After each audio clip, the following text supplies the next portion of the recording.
Hello, it's me, Kyle. Welcome to Give Pause Hobby, the channel where I stop to appreciate the things I love to fill my free time with. It's another month. It's another month of State of the Hobby and talking about what I've been playing, what's been on my mind, and one big topic, which is should be a fun one this month. So we're gonna get right to what I've been playing. I'm gonna try to go quickly because the topic is a little bit bigger, and I don't want it to go on for longer than it needs to. So with that, this month has been a lot of kind of getting things back to the table and being reminded why I love them, why I love these games. So on the top of my list, I have Root, Lacrimosa, Ares Expedition, Warcry, Mariposas, MicroMacro, Dune Imperium. So all of these games. So first of all, Root was like a subset. It's not just me being reminded how much I love the game, how much I love doing my silly Robo Rumble shenanigans, just watching the bots like duke it out. The ill-fated live stream at the end of March Madness, the ROOTbot madness. The game was great. I'm linking that somewhere in one of these corners to my kind of breakdown of how the game went, because the live stream failed just shy of 2 hours into it. There was a comment that someone made that maybe just do it again, not obviously the same exact game, but record it this time. And I think that might actually be a good plan, because I had a ton of fun, but I went over that in this other video. So I'm gonna keep on moving. To Lacrimosa, this was super cool because it proved how much I love this game on two different levels. First, it was my first time playing with the robot, the soloist AI, and that was a bunch of fun. It's like other games like Imperial, or that's the first one that comes to mind for some reason. Empires of the North. Anytime there's a game that sort of allows you certain scenarios, in that one, Empires do, that allow you to just live in the mechanical world of the game a little bit and just try out some different techniques, I think is super fun, because lots of times, without even realizing it, the theme is like top billing and the experience with players around the table is great, but like the mechanical, just like the way the gears go together, for me is oftentimes at least as exciting as those things. And so I think the soloist works great for Lacrimosa. I also introduced it to a group of 3 new players, and they all had a blast. They're all musicians. And so that was fun that we just sort of geeked out around it for a while. Ares Expedition, this is with I can't remember the name of it, the new expansion that has like the 3 modules in it. I played the solo mode with all of like the event cards, where you're essentially starting with Mars, terraformed, and the game is just trying to keep it from like de-terraforming as disasters are happening, and it was super fun. I was reminded how much I love how all the systems are just kind of like constantly worrying against each other in that. Worrying and warring against each other. Warcry, speaking of warring, I've been modeling again for the first time in a while, but this is the first time I've played Warcry in even longer while. Just one game, my Storm Chonks, including my new dogs, and just a super fun to be able to see my models, like to see painted models on a painted table, just kind of like duking it out, remind me why I love that like part of my hobby so much. I think Warcry does a lot to kind of steal ideas from the board game world, kind of like lowering the threshold of like seriousness with how much is random with the setup. I mean, there are just some scenarios that some factions are just going to be hosed by, and but it's all part of the fun. It's a pretty fast-playing game, and just to be able to see them in those little vignettes, that like little scene that's what's going on, that it was a lot of fun. I want to do more. Mariposas, it's still just way more cutthroat of a game than the theme would imply, and I really do like this game quite a bit. But not to like do that like humble brag thing, but like a problem with it is I feel like the mechanics that my brain latches onto are a little bit too good. Like or I'm just really lucky. I don't know, probably both.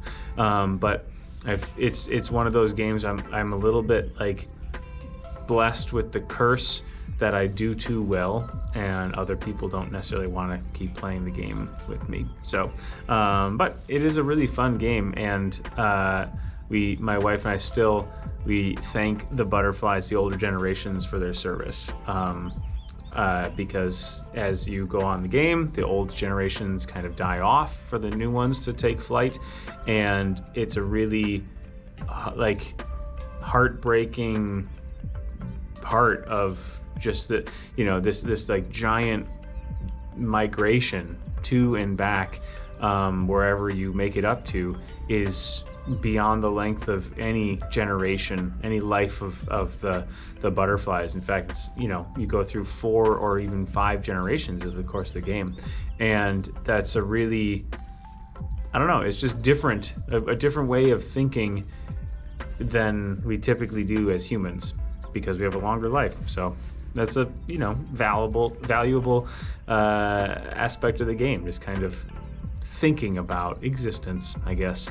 MicroMacro, still great, still super fun. Knocked out a couple like scenarios in one night, just like hunched over the map, looking around, dropping little plastic cubes on where we found the old Pandemic Legacy cubes are kind of our like, hey, remember this on the map. And there's a really fun one to close down the day with my wife. Dune Imperium, we played with an interesting hodgepodge of expansions for the first time.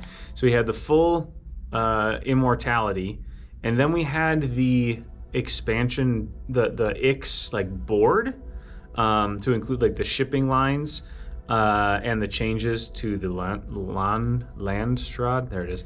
And then we experimented by leaving all the cards in the deck, and we just had a agreement that if anything came up that involved tech or buying the tech tiles or discounts on that or whatever in the market, that we would just discard it immediately. Reason being, we just didn't have room. We were at a hotel. We did not have room on that table for anything else to go. But also, as much as it's really cool to have both expansions at once, we played that a couple times now, at least when it's me and my wife and the robot who are playing, I typically am the one who's like, seems to be the most interested in going after the tech. And then it just like doesn't seem that interesting anymore, because it's not so much like this shared opportunity, it's more like an unwritten player ability that I also have this market of abilities over here. And because I think the decisions with the immortality, with like the research track and I can't think of what the name of them are, the new cards you buy with the booger cubes, we call them, like the little cubes you put up in the thing. I think the immortality expansion is awesome, and I do think Ix is good too, but especially the change to the player board. I think the shipping lines is way more compelling than the original, just like get a bunch of spice to get a bunch of money to then unlock your Swordmaster. And but yeah, just reminded how amazing that game is. 3 more games. 1, keep the heroes out. I had a bunch of this game. I taught it over a weekend when I was at drill. Played it 3 times Friday night with my buddy, and then 3 times Saturday night. Once with me and his wife, and then 2 times with all 3 of us. And then once with my wife when I got home, because it was like on my mind. So I played it 7 times this month. And I really do like this game, but it's funny, it says interaction with someone else on Twitter about it. And the first mission really, it should be just like mission 0, because it really doesn't. And I remember thinking this the first time I played it solo. I was like, I don't quite understand if this is going to have the staying power, because there just wasn't that much that was happening in the early parts of it. And immediately in the second scenario onwards, there's just like so much more going on. We've only got up through the 5th scenario. There are 20 of them, so or maybe the 4th, I'm not sure. Like the next one we haven't gotten to is where there's like 3 or 4 different additional rules, not just like what the scenario card does when it comes out. So I'm excited for that, because I think it'll bring a little bit more crunch to what's going on. I was just hesitant to just introduce that at the end of what was a really great night of playing the game, to be like, and now let's introduce a bunch of other rules. So yeah, super adorable. And there will be more videos on that game coming up soon. So Food Truck Fight, this is a design of my own, is back on the table, and I've just had like a little handful of games with it, and it's been super fun. So I'm gonna leave it at that until I have more to talk about there. And the last but not least is not a board game, it's a video game, Dredge. Holy moly, this game is insane. It's a Lovecraftian, like, you know, deep, like old gods fishing game that has a lot of Sunless Sea vibes, but a little bit less oppressive, both in mechanics and theme. And I just love it. There's the mini games for fishing, there's the inventory management, there are multiple tech trees to navigate, there's this like really broad world with lots of interesting locales and people to talk to, and you know, kind of missions to go about on. But then there's also like 130 fish. I don't know how many like baseline fish there are, because every fish has one or more aberrations. So the aberrant fish are kind of like the proof that there's just like something wrong with this part of the world, and there's this massive like kind of spooky mystery going on for the whole game, and it's so cool. It's so cool. And yeah, I have no idea how far I am through the game. I visited there are like, without giving anything away, there are like 4 island areas at like the corners of the map, and I visited 3 of them. Only one of them have I really like truly delved into the storyline, and I think like mostly finished up that area.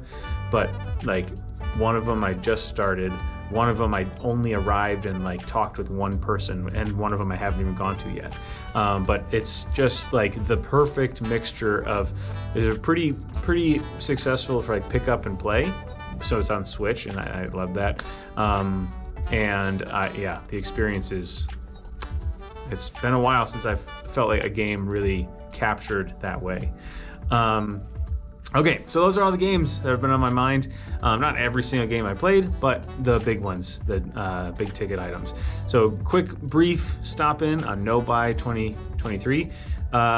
This is still ongoing, and I have made it roughly the same as last month, like $30-something, like 32, I think.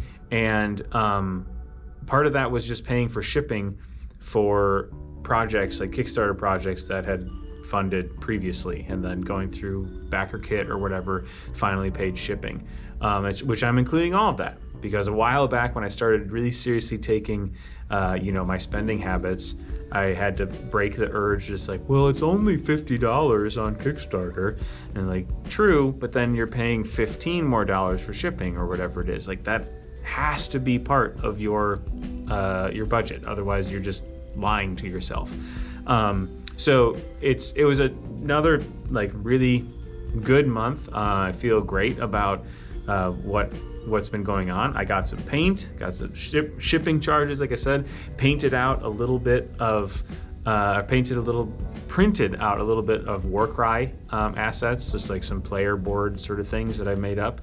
I did spend some like kind of fake money, and I did technically break the whole idea of the no buy 2023 because I'd been socking away some money for the new Advance Wars coming out for Switch, but Wargroove, which is an older game, I think 2019 or 2018, which is like a fantasy version of like very similar to the Advance Wars turn-based tactical style, usually is $20 and was on a 75% off sale. And I was like, well, come on.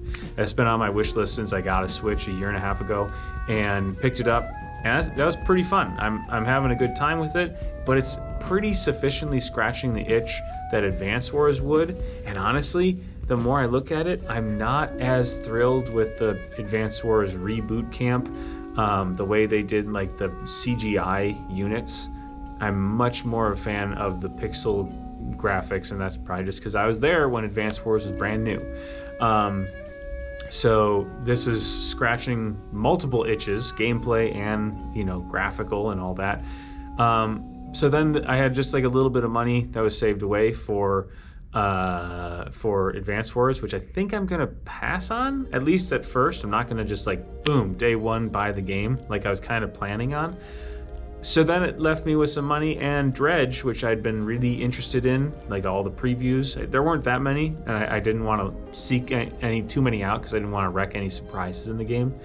Just sounded delightful, and I dove in. That one I did on day one get, and it has absolutely lived up to the hype that I made for it in my head, which is awesome. All right, so the big talk.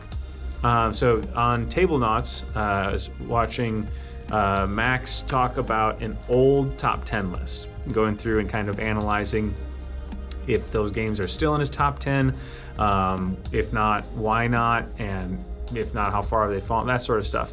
And I thought that was a really interesting idea. This is 2023. I've been tracking games since 2018 on BG Stats, like that. After New Year's, I'd gotten the app because I'd been seeing people post these things. It was actually like a few days afterwards, and I like backdated the first couple days. I'd been seeing people post these like, here's what I played like all this year, and these like really just nice graphics of board game stuff. I'm like, how is everybody making this and making it almost identical to each other? What is going on with this? And I realized, oh, it's an app, and they're all using that and exporting it. And so for 5 years now, I've been doing the same. And so what I want to do is go through, at the end of 2018, I made a top 10 list. I wouldn't have a YouTube channel for 2 more years. This was just me kind of, just as a mental experiment, seeing what were my top 10 games. And I did try to make it of all time. Which coming back for like preparing for this little segment, I had a little bit of an epiphany that I've always had a beef with top 10 lists like of all time, because in the same way this was on my mind with shelf space.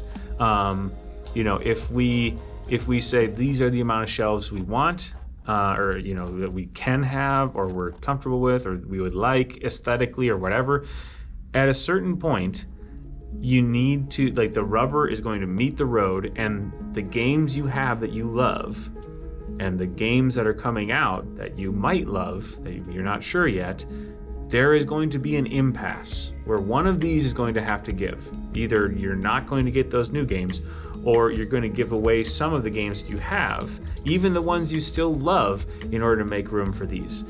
Now, obviously, the answer to that is you can just get more shelves. But to stick with the thought experiment, and the same can be said for a top 10 of all time list. I think it's the same way, like there are games, like if I'm gonna seriously be honest and put together a top 10 list of all times, it's almost like not fair, because to me and to a bunch of games, because there are going to be games on there that, without having to look back on my plays from that year, I know they are going to be on the list. Root, Spirit Island, probably Hierarchy, and almost undoubtedly Golem Game, or Century Road Golem Edition. That last one might be one that would actually show some movement over time, but those first three, absolutely going to be on the list, which means I'm left with a top 7, which Dune Imperium, or as other games come into our circle, then that top 10 list just gets clogged up. And realistically, what does a brand new game have to do to kick off one of those other games to get on a top 10 of all time? I'm not dogging anybody's top 10 lists. I will probably watch those for the people who I care about their opinions and have a good time watching them hem and haw over it. But I've come up with a different way that I'm going to handle it. There's going to be too much for me to talk about here. I'm going to talk about 2018's top 10 list, but I'm going to talk about this later in another video. And all I'm going to say about it right now is, while I don't follow baseball, it is opener season right now, and maybe they and other sports are onto it with a Hall of Fame model. That's all I'm saying. So with that, let's actually get to the meat and potatoes here. So this is the 2018 list of all time that early pre-Give Pause Kyle came up with. We're going to go from 10th to 1st. We're going to talk about the game, why I think it was on there, and I'm just going to give a quick 2 ups, 1 up, even, 1 down, 2 down. Has it risen? That is not the gesture that I wanted to make. Has it risen a lot from where it was? A little bit, stayed the same, dropped a bit, dropped a bunch. So first up, Magic the Gathering. I had 3 years where I kind of lost myself in this game in undergrad, and it has a massive place in my hobby heart, and always will. In fact, I'm kind of on a regular basis trying to seek out that Magic the Gathering feel without necessarily having to sign up for the whole collection and deck building part, which I loved. But given the realities of my life and who I'm playing games with now, I just don't have the time or interest from others to make that part of what I do. So it's not part of what I'm playing now, but it has a huge part of the gamer I am today. In terms of if I were to make a top 10 list, I know I just said that I'm signing off of them. I would probably say this has dropped just a little bit, or maybe say the same. So in between there. Number 9, Risk Star Wars Black Edition. So this is an interesting one, and I think as far as 2-player thematic games goes, it absolutely delivers, especially if you're a Star Wars geek. I've never played Queen's Gambit. I know that this is sort of, I can't actually remember which one came first. I think Queen's Gambit.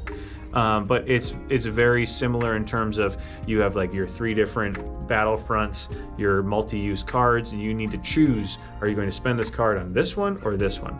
This is the battle over Endor. So you have Luke and Vader dueling. You have all of the ships swarming around the Death Star, which can't be attacked, it's really hard. It's a very luck-driven game. It's hard to kill the Death Star, but you can't even attempt to kill it until your 3rd battlefront, which is just slowly making your way through this network of stormtroopers to take out the shield generator. And yeah, the 2 sides have their abilities, the Empire and the Rebels, and their unique ship aspects. And I love this game a lot. It's dropped a little bit, not a lot, just a little bit. Among the Stars, number 8.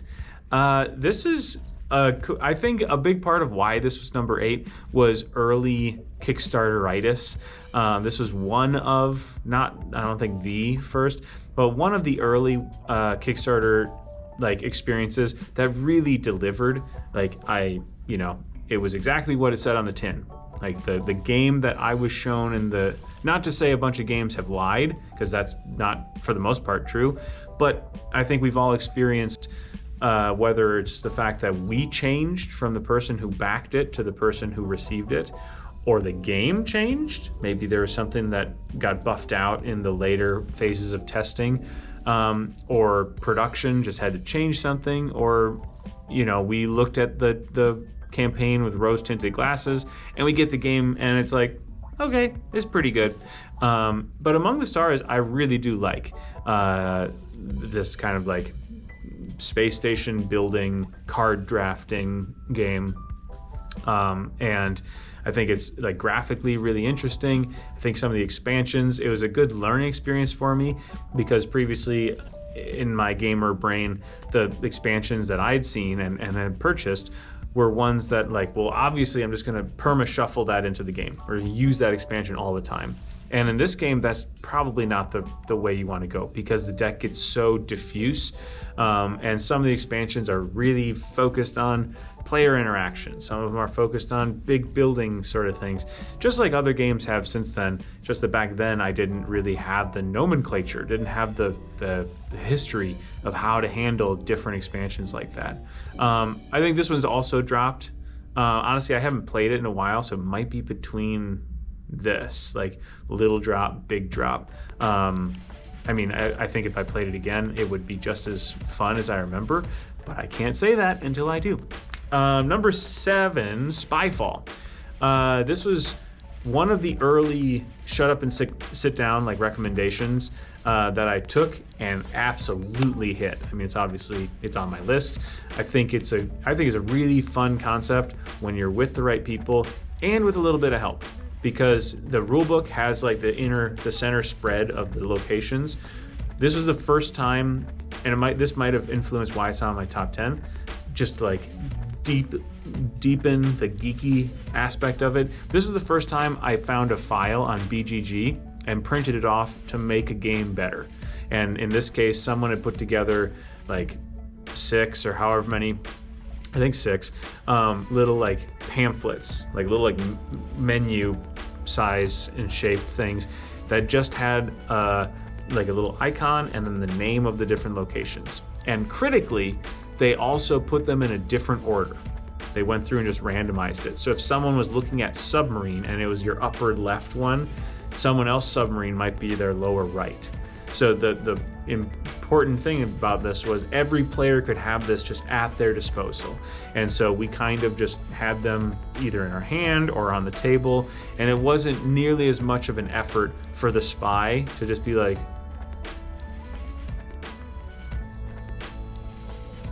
trying to sneak the looks at this thing that everybody could like publicly watch them be suspicious.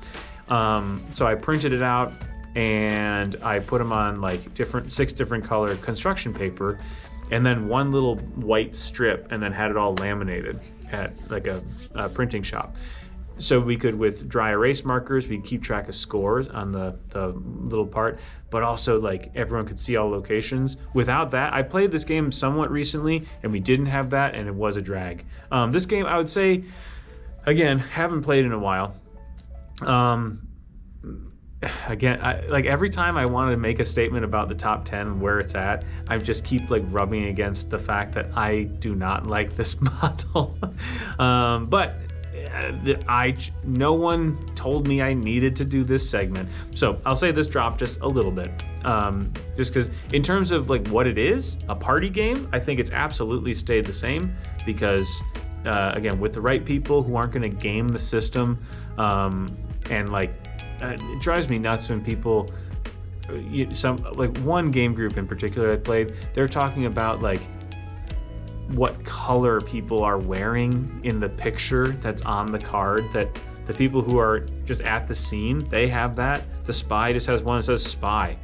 And so they're talking about, how many people were wearing a certain color, like just stuff that's impossible. And you're like, how is that possibly even in the same neighborhood as the spirit of the game, let alone how you're supposed to be playing it? But I don't know. I suppose that's just like a little diatribe about any game can be wrecked if you're playing with the wrong people. Number 6, Sentinels of the Multiverse. That I dedicated a lot of time when I was in my doctorate playing that with my roommate. And I would say from a strictly like co-op get together with different, you know, abilities, Marvel United has probably overtaken this one just because I can get Marvel to the table a little bit faster. But I do really love Sentinels, that it's definitely deeper, has more, you know, going on. And I also own the giant box, the Oblivion like Kickstarter box, which does a great job of what it, because I own almost all of this game. So it's a lot to organize, but not with the box. The box is great, but the box does make good on what people have warned about, like big box editions. Like ever since I've gotten the box, I don't know how much I've actually played the game. I think like two or three times in like the past 3 or 4 years. And that could be the fact that the game is a little bit older and I'm moving away from it.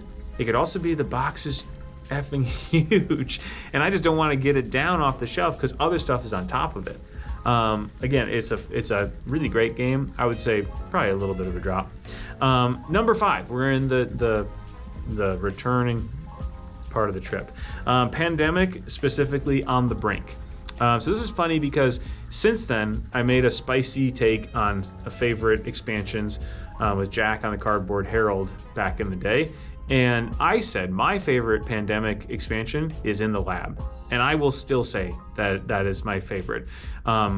Mechanically, it has to be, because my least favorite part of the Pandemic system is the fact that you all just need to become these like librarians, like just holding on to the colors that you need until you can cash them in as to like, you know, find the cure.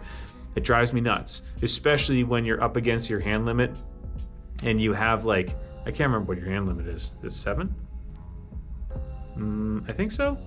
So you have like 4 red and like 3 yellow, and you're like, okay, cool. Like I'll, you know, see how this goes, or I can trade it out. And then you get 1 more yellow, and you're like, it's stupid. I hate it.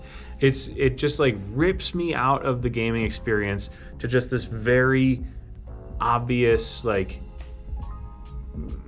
gamification failure. Honestly, I love Pandemic still.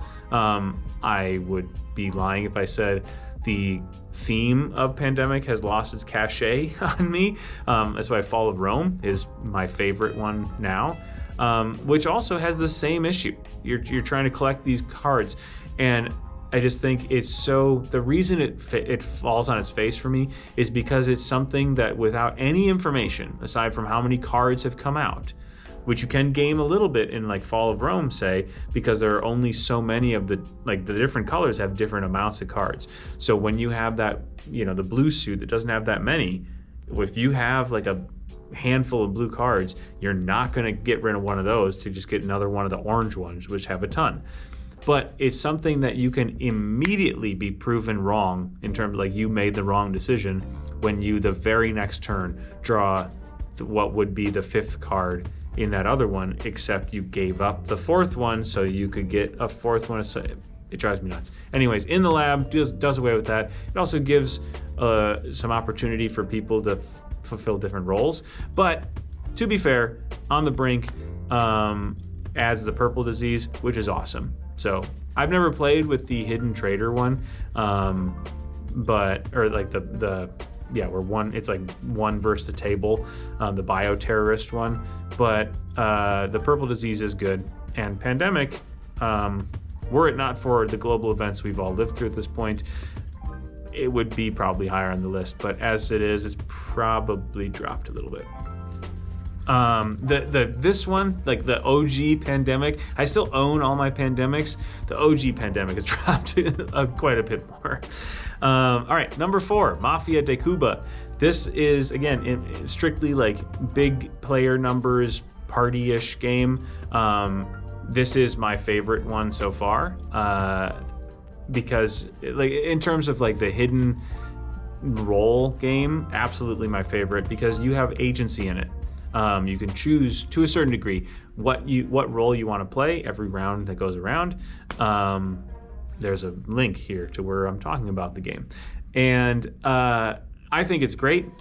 Again, in the top, like the strictures of the top 10 list, it has to go down because I just don't play these games. Same thing with Spyfall. It has to go down, if not even a big drop. Even though it's my favorite hidden role, like big player game, there are just other games that I probably hold above it because I play them more often. So sorry, Mafia de Cuba. Number 3 is in the same boat. Codenames Pictures. To me, I don't feel quite as strongly about this like dichotomy here, but I would say between the Codenames and Codenames Pictures, I am always going to go to the picture side. And this could be just a representation of how my brain works. I feel like there are more consistently ways that I can make connections with those pictures. Sometimes the words are just really, really difficult. And I know that's part of the game. Like, it's like me complaining, like, sometimes in chess, I just wish I could go twice in a row. Like, okay, great. But you can't. And same thing with like Codenames. Like sometimes the words just don't have that many connections. So what are you going to do with that? But to me, the challenge of pictures is much more interesting because you can almost always find something that you can connect them with. It's just whether that's actually going to be effective. We love it so much that we have Duel. We have the Codenames Duel. And we've actually used the pictures ones in place of the words to play Codenames Duel because it's just, yeah. And the pictures are just like fun to look at. But again, in terms of like up, down, drop, all that sort of things, it's a big drop because I haven't played it in a while. I do really like the game, but sorry, Codenames. Number 2, silver medal, Lords of Waterdeep with the Scoundrels of Skullport expansion. This is a classic. This is the board game that really got me into the like hobby gaming space, and I played this like so much when it came out. I played with everybody who would possibly listen to me to give the elevator pitch back then, and I played it quite a bit since then. I mean, just in terms of like strict nuts and bolts on a top 10 list, this has probably been overtaken by other games with the worker placement vibe, which I found out through this game how much I love. So I would say a little drop, again, on a top 10 list, just because there's only so much space. I do think there's even, talking about that whole like, do you get rid of games you have to get new games? Do you not get new games and keep the games you have? I, over the years, will hopefully continue to get better about kind of recognizing the role games have had and the enjoyment I have gotten from them, and then letting them go, whether that's selling them, donating them, giving them as gifts, whatever, trading them. Because right now I'm not very good at that at all. Like, I attach games to like the perfect playing instance, like when I was living with just my best friend like for a year at Madison, games that we could play because we could play nightly, every single night. We didn't have to reteach the rules. We knew we were both into it. Like, that game would get traction. Games that did well there would get this like massive traction that I might never ever get again, or I might, and that's the part that kills me. Like, hopefully my kids grow up to be gamers, and they already are showing signs of that, but they're their own people, so we'll see. But in the back of my mind, I'm just like, well, I don't want to get rid of that game because who knows like what game they'll, and I'd be like, then I'll buy it again. But anyways, Lords of Waterdeep, no matter what, this will never leave the collection, even when other games have eclipsed it in the worker placement like field, because I think this, I love Snowdonia a lot, but I would, if I had a person who's like learning games for the first time, I would actually, I don't know. There's a case to be made for either in terms of like new player teachability, but then you have options for theme. If someone's into D&D, but they've never played a board game, like obviously the answer is Waterdeep. So yeah, no matter what, this game's sticking around, but in terms of like a top 10 list, it's dropped. And then last but not least, Tesla versus Edison with the Powering Up expansion. Putting links here to the cool things in this game. I think the world of this game. And it is absolutely still on top 10, dropped just a little bit. Some other kind of big names that I may have dropped earlier in this segment have overtaken it in terms of like strict top 10 order. But this was the first game that had like as opposed to like a Solitaire or, you know, Palm Island or sort of like a game that's meant for playing solo with like minimal kind of easy access rule set and all that sort of stuff. This was the first time I played with like the automa model of an opponent that would be playing the game with you and against you, and it just sort of blew my mind that games could have that in them. Obviously, I have progressed and really thrived in that space with Root and with John Company or Pax Pamir or Spirit Island is you know, the game is broad, but in terms of like the opponent, that one's actually pretty narrow. Like what you can do in the game is broad, but how the game plays alongside you is very, you know, pretty orderly. So Tesla versus Edison, I was just like, and I still really love this game. I love the graphical design of it. I love like every color in the game. I'm just like, God, that color rules. Just choosing a player color is difficult for me, and I love it. It's dropped a little bit, but it's still definitely on top 10. So in closing, my list from 2018, pretty dope. Like 2018 Kyle had some pretty good picks. Now I you know, pour one out for the fact that I'll never actually really know how these stack up, because again, I don't think I'm ever going back to top 10 lists, and I'm excited for this other video to talk about the Hall of Fame model, because I think it's just a much better for me, for like how I look at the hobby, and I don't want to be like going through this like churn every year being like, all right, who's up and who's down on the top 10 list, and I know that's part of the allure of it. So I very well could be in the minority here. If not, at the very least, this is not a universal opinion. But there won't be a 2023 top 10, I don't think. You know, I might do some things that are a little bit more narrow, like top 10 new to me games, but honestly, I don't really even want to do that now either. But I've talked longer than I wanted to, both about the games I've played, about this top 10 retrospective. Thank you, Max at Tablenauts, for the idea. I stole your idea again. If you made it here, sorry, Max. If anybody else made it here, why don't you sound off with Batter Up for the Hall of Fame that's going to be coming out in a video soon. And obviously, if you made it here, like, subscribe, comment down below, all that sort of stuff. I haven't filmed in like 3 weeks.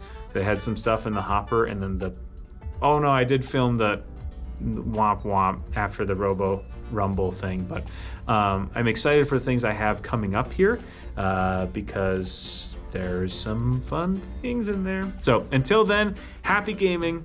Thanks for taking a pause with Give Pause, and we'll see you next time.